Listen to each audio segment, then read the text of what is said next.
Hi, it's Steve. Today we'd like to show you how to change the deli pan on your refrigerator. It's a really easy repair. Let me show you how we do it. Now to do this repair, we'll begin by removing any items that are in your existing deli drawer. And then we'll pull it all the way forward until it comes up against the stops. And then just lift up on it and pull it the rest of the way out so that the stops will clear. You can then discard your old one. So before we slide the new one in, make sure there's no damage to those stops or anywhere else on that deli drawer. Line it up in the tracks and slide it into place.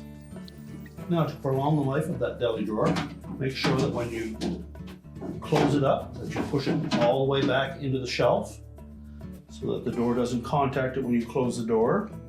And as well, if you need to clean it, make sure you just use warm soapy water solution and not to put it in a dishwasher. And your repair is complete.